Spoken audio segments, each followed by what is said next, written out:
जल्दी प्रेस करनी पड़ी क्योंकि राहुल गांधी जी फिर अवतरित हो गए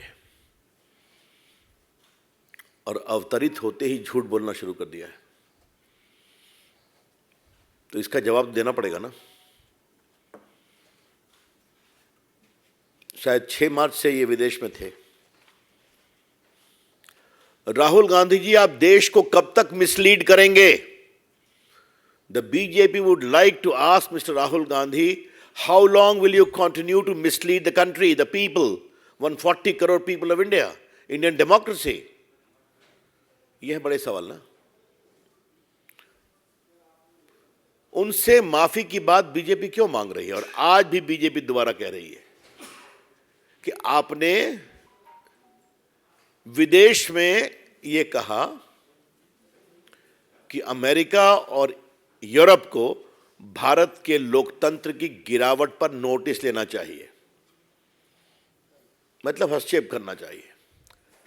आपको याद होगा कि जब मैंने ये प्रेस की थी तो कांग्रेस के मित्रों ने मुझे क्या हमला नहीं किया था। नेक्स्ट डे उन्होंने क्लैरिफाई किया था कोई स्टेटमेंट, तो हमारे बीजेपी के मीडिया सेल ने उनका ओरिजिनल भाषण जो था उसको लगा दिया और जो मैंने यहाँ आप लोग को बोला था वो भी लगा दिया। उसके बाद कांग्रेसी खामोश हो गए। राहुल गांधी की आदत हो गई है, विदेश जाएंगे तो भारत के लोकतंत्र, भारत की जनता, 140 करोड़ की भावनाओं, संवेदनशीलता का अपमान करेंगे। Rahul Gandhi has made it into a habit to derail Indian democracy, criticise it and demean it. आज भारत के लोकतंत्र को किसी ने अपमानित किया है, डिमीन किया है, तो वो है राहुल गांधी।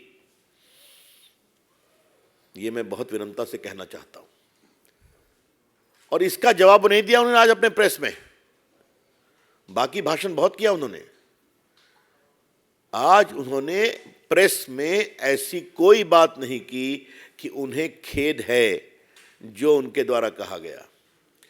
बीजेपी का स्पष्ट आरोप है राहुल गांधी को माफी मांगना चाहिए और हम राहुल गांधी की माफीनामा के लिए देश भर में कैंपेन करते रहेंगे। आप भारत के लोकतंत्र का अपमान करेंगे, भारत की जनता के अभिमत का अपमान करेंगे और ऊपर से लंबे लंबे भाषण देंगे। आप कैसे एमपी हुए वायनाड से? भारत के लोकतंत्र ने जिताया आपको। अभी हाल में आपकी पार्टी बहुत थोड़े मेजॉरिटी से कैसे जीती हिमाचल प्रदेश में? लोकतंत्र ने जिताया ना। तो आप जीत जाएं तो ठीक है और बाकी सफाया हो गया आपका पूरे नॉर्थ ईस्ट में, तो वहां जाके विलाप करते हैं कि Indian democracy is under threat. आपको वोट नहीं मिलता तो आपके अपने कारनामों के कारण वोट नहीं मिलता, आपकी पार्टी के कारनामों के कारण वोट नहीं मिलता। अब देखिए, आज भारत की लोकप्रियता और मोदी जी के काम की जनप्रियता दुनिया बोल रही है। अभी जर्मन चांसलर इंडिया आए थे ना, उन्होंने अप्रिशिएट किया कि नहीं किया? अभी ऑस्ट्रेलियन प्राइम मिनिस्टर आए थे ना, उन्होंने मोदी जी की सरकार नीतियों की सराहना किया नहीं की? अभी जो इटली की प्राइम मिनिस्टर आई थी, उन्होंने तो बाकायदे हैदराबाद हाउस में ही प्रेस में कहा कि mister Modi you are the most popular leader of the world. Bharat की इकोनॉमी आज दुनिया की 5th सबसे बड़ी इकोनॉमी है। ये सब राहुल गांधी को दिखाई नहीं पड़ता? बेबुनियाद, बेफतूर की बातचीत करना उनकी फितरत बन गई, उनकी आदत बन गई है। आज की उनकी टिप्पणी में कोई दम नहीं है। आज एक बार भी राहुल गांधी ने यह नहीं कहा कि मैंने ऐसा नहीं बोला है। मैं फिर रिपीट करना चाहता हूं, इंग्लैंड में उन्होंने भारत के लोकतंत्र को एक प्रकार से अंधेरे में लाया है और अमेरिका और यूरोप के हस्तक्षेप का आग्रह किया है। इसको उन्होंने एक बार भी डिनाई नहीं किया है।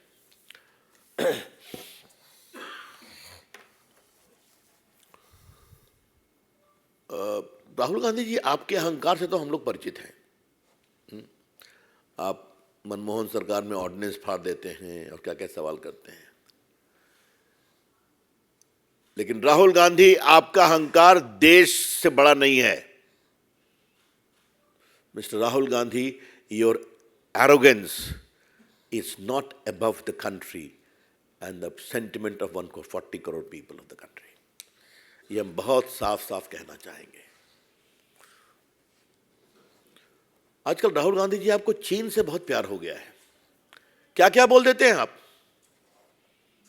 क्यों बोलते हैं आप? चीन से आपका क्या याराना है? Mister Rahul Gandhi, what is your sense of deep attachment with China? आपने इंग्लैंड में कह दिया कि उनकी फॉरेन पॉलिसी में सद्भावना है और क्या क्या है, आपने सब लिखा है, मैं उसको रिपीट नहीं करूंगा। जबकि चाइना को लेके पूरी दुनिया में सेंस ऑफ अनसर्टेनिटी है। क्या अमेरिका, क्या यूरोप, क्या एशियन कंट्री, क्या जापान, क्या इंडिया, उनकी एग्रेसिव नीतियों के कारण सभी उनकी राजनीति और उनकी कूटनीति के कारण चिंतित हैं। और राहुल गांधी उनकी पूरी कूटनीति को सद्भावना का बहुत बड़ा केंद्र बनाते हैं।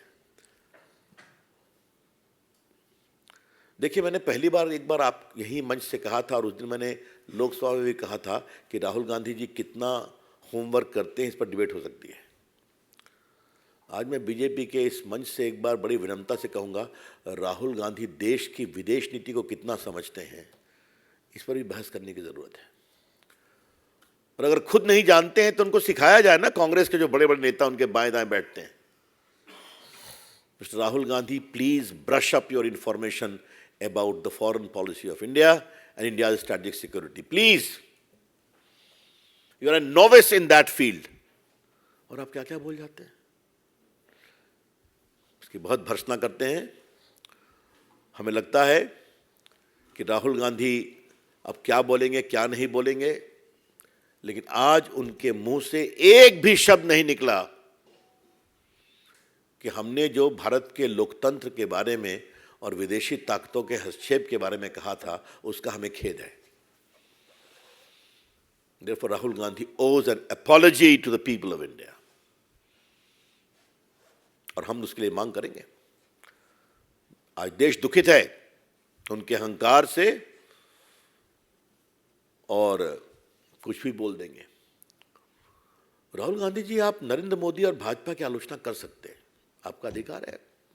अब जनता आपको वोट नहीं देती तो हम क्या करें? लेकिन उस आलोचना के चलते आप देश के लोकतंत्र पर ही सवाल उठाएंगे, भारत के लोगों का जनमत पर ही सवाल करेंगे। ये बहुत अनफेयर है। भाजपा इसको बहुत ही कंडेम करती है। आज ये प्रेस इसलिए करना पड़ा कि हमें लगता था कि राहुल गांधी कुछ अपनी स्थिति को स्पष्ट करेंगे। इनका वही ढाक के 3 पात है, इसलिए हमें लगा कि हम स्पष्ट कर दें। I am open to question now. England में कहाँ बोले थे वो? संसद में बोले थे क्या? मैं इस सवाल की अपेक्षा कर रहा था, इसलिए मैंने बोला नहीं उसको। He spoke in some civil society speech in the House of Commons. He spoke in some think tank. तो वहां जाके आप भारत की आलोचना कर सकते हैं, जो दुनिया में दिखाया जाएगा। You'll have to reply to that also, ना। राहुल गांधी के ऊपर चारों मंत्री ने, हमने भी यही प्रेस की थी, उनसे माफी का आग्रह किया था। उनके संसदीय टिप्पणी पर नहीं, उनके विदेश की टिप्पणी पर किया था। चाहे भाजपा के प्रवक्ताओं ने या मैंने या बाकी हमारे मित्रों ने या मंत्रियों ने, उसका ना जवाब चाहिए। वो जवाब तो नहीं दे रहे हैं। That is a strategy which will be determined, but surely it is a good suggestion for action. We will expose Rahul Gandhi in the entire country. Rahul Gandhi's comment cannot become the barometer for success or failure of democracy. You understand? He does not get vote. His party does not get vote. Recently in Northeast it happened. 0/0. He campaigned there, ना? अच्छा, ऐसा है, वो speaker साहब का मामला है, उसमें मुझे कुछ नहीं करना है। वो बोलेंगे तो जवाब देने के लिए हम लोग बैठे हुए हैं ना, भाजपा के मंत्री भी बैठे हुए हैं, और हम लोग जवाब देना जानते हैं ना, ये तो पता ही है आप लोग। हम लोग भी होमवर्क करके जाते हैं। तो सवाल अभी होमवर्क का नहीं है, सवाल है राहुल गांधी के देश के लोकतंत्र को अपमान करने के एक चाहत का, उसका जवाब चाहिए। This comparison is completely misplaced. Modi ji has exposed the rank corruption under Manmohan Singh, and I think you need to recall that along with late Arun Jaitley, I was also instrumental in raising a whole range of issues from 2G to Colgate to Augusta Westland, to CWG and Bangalore वाला क्या था उस नाम का, the famous scam, नहीं stamp paper नहीं, ये सब उन्होंने किया था ना, तो ये सब उनका जवाब तो उनके पास तो है नहीं। हाँ, रियल इशू ये वो है। यहाँ पर अगर बात है, एक तरफ बीजेपी जो है बार-बार उनसे माफी की मांग कर रही है, दूसरी तरफ वो जेबीसी के मुद्दे पर है, लेकिन इसी बीच संसद जो है वो सुचारू रूप से चल नहीं पा रही है। क्या ये बजट का जो दूसरा सत्र है, क्या पूरा हंगामे की बेंच चढ़ जाए? बजट के बारे में जो भी स्ट्रैटेजी होगी वो हमारी सरकार और हमारे पार्लियामेंट्री अफेयर्स मिनिस्टर तय करके बताएंगे आपको।